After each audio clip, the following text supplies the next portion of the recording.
magpa-vaccine. Wala pa akong flu vaccine. Flu vac. Ha? Flu vac ang work.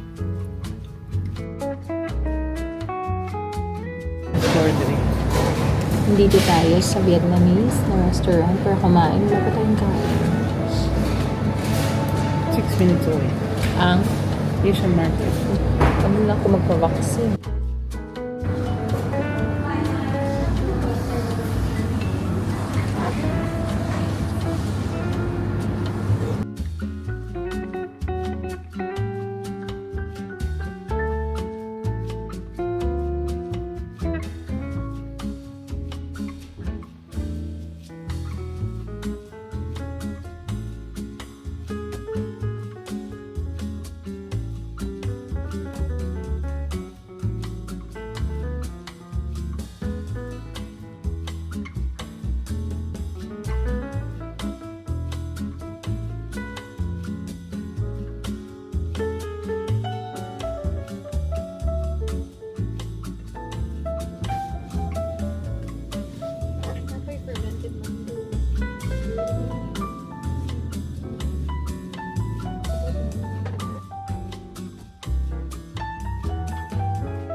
Pa-flu vaccine tayo today.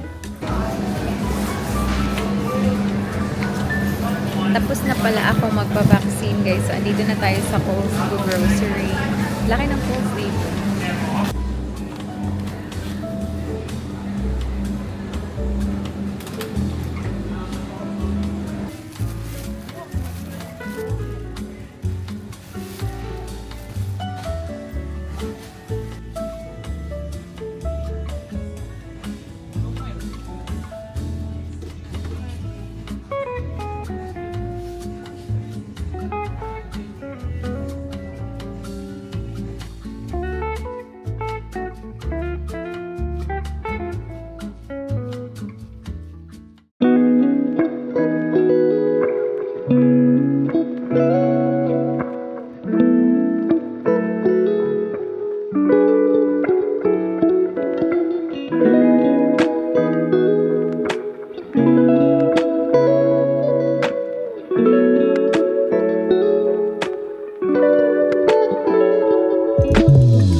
We're here. My God.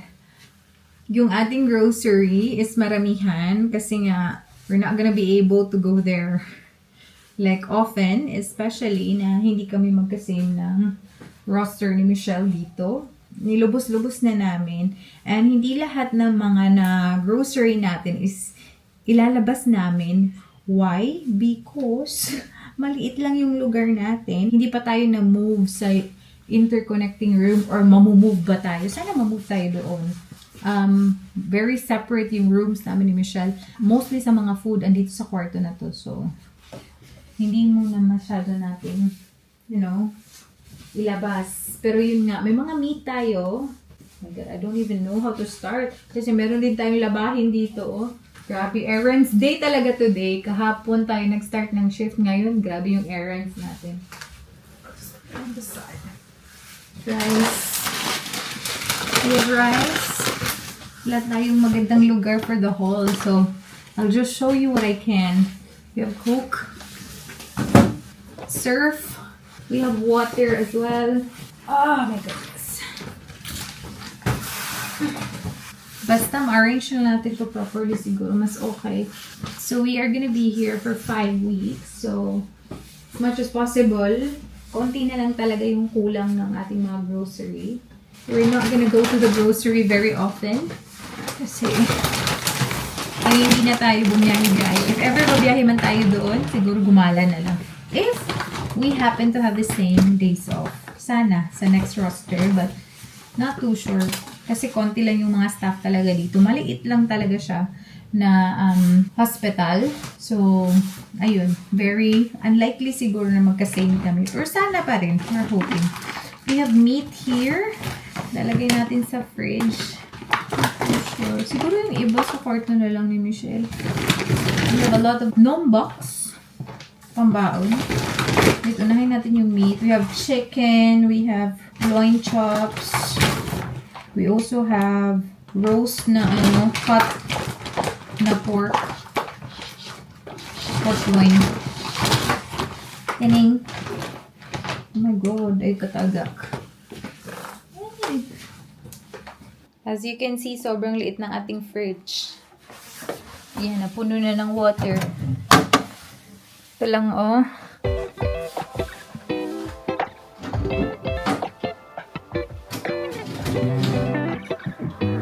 May ice cream policy. Inday, ang kaling ice cream ba? Ikaw nagbuha na rin?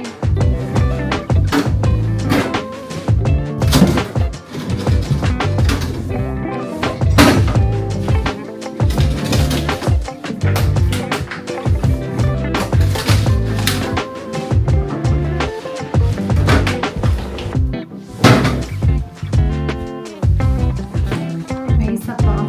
What's this? Beef.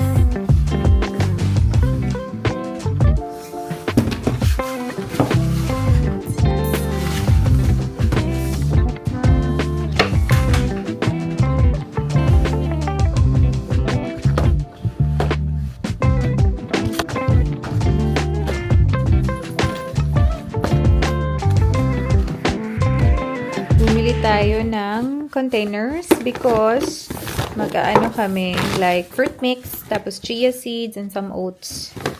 We also bought some French vanilla, Najara. Sarap kasi ito eh. Salted caramel. This was on sale, so we bought 2. And we have a lot of button na mga mushrooms. Yan. Mushroom. All mushrooms. And also my vitamins. Pineapple pieces. Let's put this in the fridge.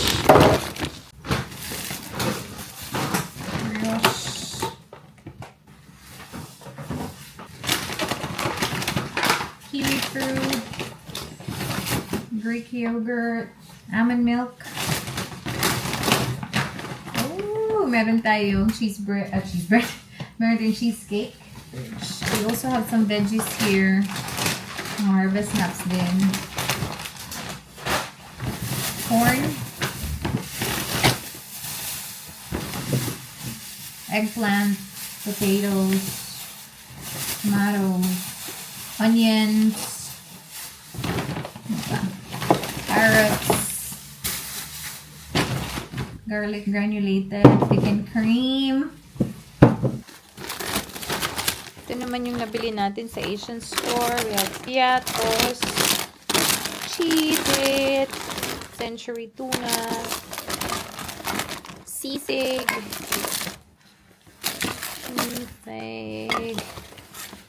Knorr cubes. We have latest choice ham spread, Primo, maganda pang baon.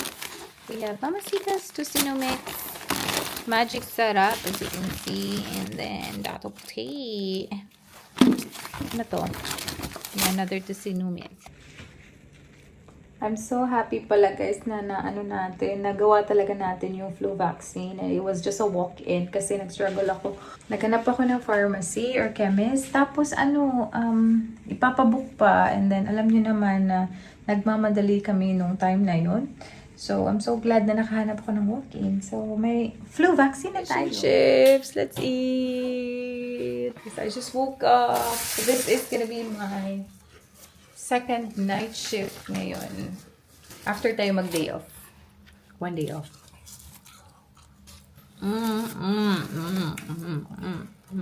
Lagum! Namadi ay. Tinan nyo. Sudlay ni Ayla. Sudlay po daw siya. Sige siya, sudlay din day. Pag ano niya, oh, I'm gonna cut my hair. Kinastop naman. Di naman din niya matanggal eh. Mommy, I come here.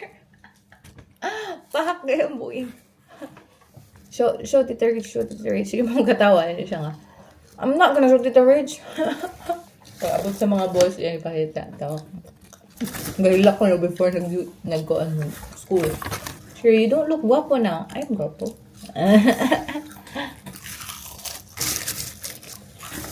Sarap yung fish. Minta ko tapos makukay. I mean, wala sila libre. Okay. Dim sum, dala sa park ba? Kakagising lang din ni Michelle. Galing to morning shift.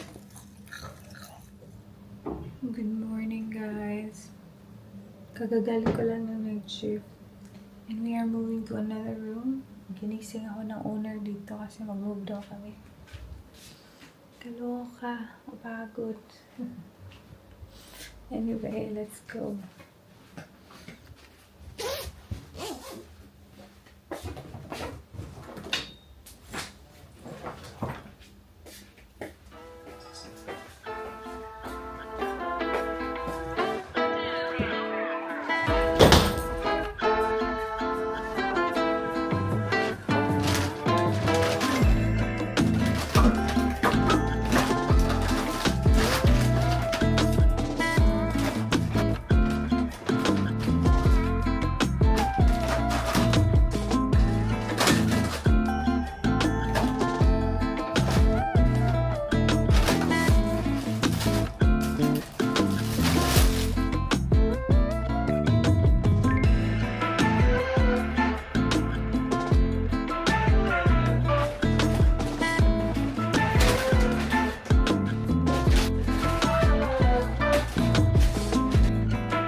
Guys, na-move ko na guys. Nahirapan ako kasi ako lang mag-isa. And then yesterday kasi minove si Michelle ng isang room. Another room kasi nga very late kasi nakabook yung like accommodation consultant sa amin. Nag-move siya ng another room yesterday.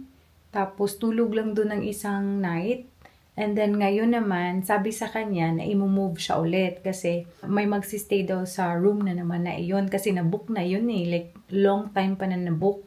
Kaya pa lipat-lipat. So nag-promise sa kanya na i-move siya sa family room or sa interconnecting room.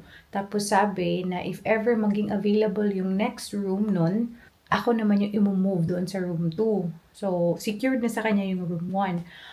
Pero yung nangyari ngayon, nagising ako sa katok kasi sabi nung may-ari, i-move niya din pala ako. Like, nagawa niya ng paraan na kaming dalawa is mag-move at the same time sa interconnecting room. So, ipakita ko sa inyo kayo ano yung itsura. So, this is the first room. Ayan. Same setup lang naman. Pero much better looking yung kitchen.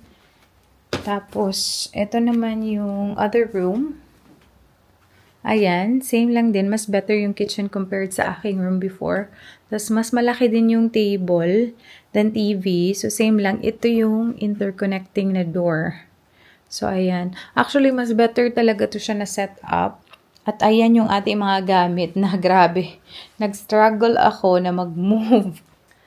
Kasi nga, very last minute naman din ako na-inform kanina lang. Kung hindi ako nagising, di paano? May move daw sa room ko na mga 4 p.m. Instead of like moving into this room, sabi niya, sa room ko na lang daw. So, kaya kaming dalawa talaga na-move. E, na-stress ako kasi nga kakagising mo lang. Tapos, sasabihan ka na, if you can like do it a little bit faster daw kasi may mag-check-in daw sa room ko, sa previous room ko. Sabi ko, teka lang, ako lang mag-isa. We have a lot of grocery. Most of our grocery, nasa kwarto ko nga. Kasi nga, minove nila si Michelle. So, ang ginawa ni Michelle, yung dalawang luggage lang niya, yung malaki at saka maliit, yung dala niya kahapon sa isang room na pinag-movean niya. Tama ba yung pagkasabi ko? So, mostly, sa mga gamit talaga, is nasa kwarto ko. So, ako yung na-stress. Hindi na ako masyado nakapag-vlog masyado kasi nagmadali na ako. So, ayun. But anyway, I have to arrange everything now. Kasi meron din tayong mga meat. So, move ko pa sila. But yeah, that's it. Hopefully, this is gonna be the last time that they're gonna move us. Kasi nga, sabi ni nung may-ari nga, binook daw sa amin ang accommodation dito 2 weeks lang. So, dapat daw i-book yung further 3 weeks para secure daw yung room na to. Kasi baka daw may mag-book online. Eh, yun daw, mahihirapan sila if ibibigay ba nila sa kanila or hindi. Kasi nga, hindi pa na-book yung next 3 weeks namin dito. So, tawagan namin bukas kasi ayoko na mag-move. Nako, kaloka. Pero much bigger talaga yung parang kitchenette nila dito Pasensya na kayo, kakagising ko lang talaga. Actually, hindi pa tayo nakapunta sa toilet. Okay, very good. Same lang naman. Ayan. Ayan, very similar except ito. Hindi siya same doon. But that's it. Ay, nako Lord. Na-stress tayo, guys. Very well. Nag-ano tayo talaga, nag-struggle. But anyway, good thing nandito yung car. Kasi nga, I used the car. Kasi hindi ko kaya, ang dami, kita nyo ang daming bags kanina. So, twice ako nagpabalik-balik ng car para maisahan na. Kasi although, same lang naman, same hotel, pero ano din, like, how many more rooms pa? I think 5 rooms yung dinaanan natin before tayo makapunta dito. So, yun.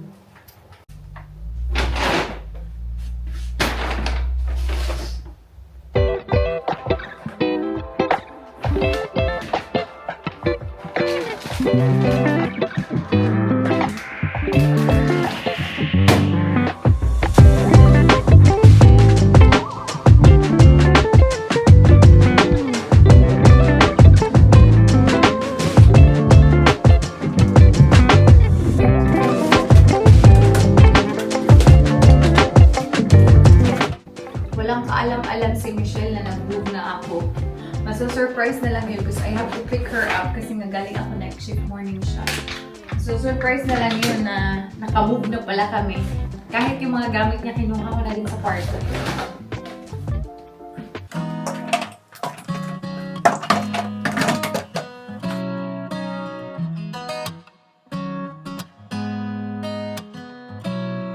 나의 맘에 조금씩 자리 잡은 널 느낄 때면 괜히 잠을 설치고 괜한 이유로 내게 연락해 매번 같은 실수를 반복해 이런 마음이 익숙지 않아 끝없이 생각에 빠져 허우적거릴 뿐이야 Why don't you make me smile Why don't you tell me your heart 이 순간만큼은 내게 말해줘 You're my baby Tell me now 이제 매일 같은 I think I'm done, guys. I'll show you kung ano yung nagawa ko dito. So, this is now the toilet or the bathroom. Ayan. Magmamanual pala ako ng laba, guys. Meron akong 2 sweater dyan. Ayan. Yan na yung itsura dito. Dito nakastore lahat ng mga pagkain.